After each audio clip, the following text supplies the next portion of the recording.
Good morning student. आज की class में हम लोग पढ़ने वाले हैं फिज़िकल केमिस्ट्री का एक important chapter solution and colligative property. हम लोग सॉल्यूशन क्लास 12 में पढ़े हैं। इसमें इनिशियली उन सारे कंटेंट्स को पहले शॉर्ट में समझेंगे, उसके बाद आगे के टर्म्स हम लोग देखेंगे। जैसे आप लोग देख सकते हैं यहाँ पर स्ट्रेंथ ऑफ सॉल्यूशन। तो what is the meaning of strength of solution? यानी स्ट्रेंथ ऑफ सॉल्यूशन का सिंपल मीनिंग होता है number of solute particle present in specific amount of solvent और सॉल्यूशन। इसको हम स्ट्रेंथ ऑफ सॉल्यूशन कहते हैं। और स्ट्रेंथ ऑफ सॉल्यूशन को हम लोग अलग अलग टर्म में एक्सप्रेस करते हैं, जैसे percentage strength, ppm, molarity, molality, normality, mole fraction. Percentage strength का मीनिंग क्या होता है आप लोग देख सकते हो, the number of parts of the solute, यानी सॉल्यूट का कितना part present in 100 parts of solution. Simply इसे कह सकते हो कि 100 पार्ट सॉल्यूशन में सॉल्यूट का कितना पार्ट प्रेजेंट है, that is called percentage strength. और परसेंटेज स्ट्रेंथ को कुछ कैटेगरीज में डिवाइड किया गया है, जैसे यहाँ पर देख सकते हो wait percentage, weight by weight percentage भी कहते हैं। यानी वेट परसेंटेज का मीनिंग है कि 100 ग्राम सॉल्यूशन में 100 ग्राम सॉल्यूशन में कितना सॉल्यूट का पार्ट है in terms of weight, that is called weight percentage. Definition लिख सकते हैं, the mass of solute in gram present in 100 gram of the solution. Simple definition है, the mass of the solute present in 100 gram of the solution is called weight या weight by weight percentage strength of solution। अगर यहाँ पर दिया हुआ है 3% weight by weight glucose solution, इसका meaning होगा 3 gram solute in 100 gram solution.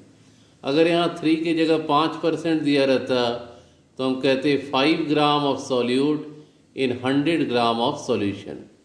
और वेट परसेंटेज को निकालने का जो फॉर्मूला है ये हम यहाँ देख सकते हैं, मास बाय सॉल्यूट। और सॉल्यूट के मास को किस में लिखना है, ग्राम में, divide by mass of solution that is also in gram and multiplied by 100।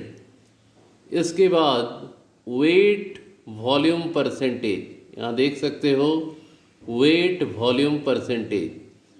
Percentage यानी 100, वेट पहले है यानी कितना ग्राम सॉल्यूट प्रेजेंट है 100 ml सॉल्यूशन में, या यूं कहे the mass of solute in gram present in 100 ml of the solution.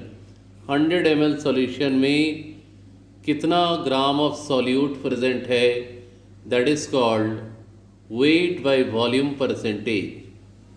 अगर यहाँ पर दिया हुआ एक example 3% weight by volume glucose solution, इसका मतलब क्या है, जिसका सॉल्यूशन होता है वो सॉल्यूट होता है, तो हमारे लिए सॉल्यूट क्या हो गया, ग्लूकोज। और 3% weight by volume glucose solution है, इसका मतलब क्या हो गया कि 3 gram solute, 3 gram solute dissolve in 100 ml of the solution. और कैसे निकालेंगे वेट वॉल्यूम परसेंटेज को, फॉर्मूला आप देख सकते हो, mass of solute that is in gram divide by volume in solution that is in ml, और परसेंटेज है तो 100। तो यहाँ दोनों मेथड्स को देखें। अब यहाँ पर हम देख सकते हैं वॉल्यूम परसेंटेज, यानी कितना वॉल्यूम सॉल्यूट प्रेजेंट है 100 ml solution में the volume of the solute present in 100 ml solution is known as weight volume percentage strength। और ये तब हम लोग यूज़ करते हैं जब लिक्विड और लिक्विड का सॉल्यूशन होता है, यानी दो लिक्विड्स के बीच में सॉल्यूशन बन रहा होता है, उस समय हम लोग वॉल्यूम बाय वॉल्यूम परसेंटेज को यूज़ करते हैं।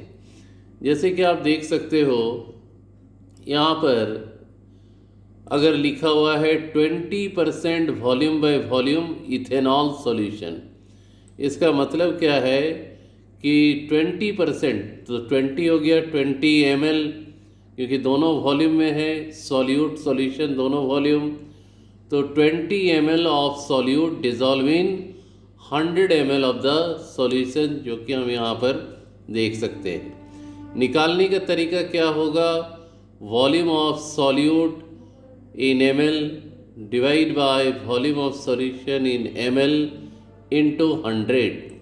तो इस प्रकार से हम इसको यहाँ पर देख सकते हैं और इसको इस प्रकार से हम लोग समझ सकते हैं। इसके बाद हम लोग आएंगे नेक्स्ट स्लाइड पर, और ये हमारा नेक्स्ट स्लाइड आ रहा है, ध्यान से देखें इसको। This is the next slide.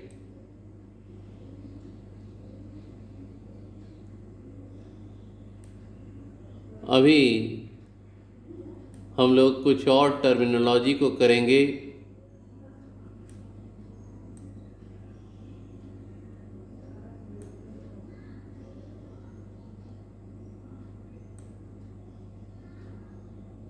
जैसे यहाँ पर हम लोग अभी कर रहे हैं मोलारिटी, मोलारिटी पर हम यहाँ पर कर रहे हैं। स्लाइड को थोड़ा चेंज कर लेते हैं।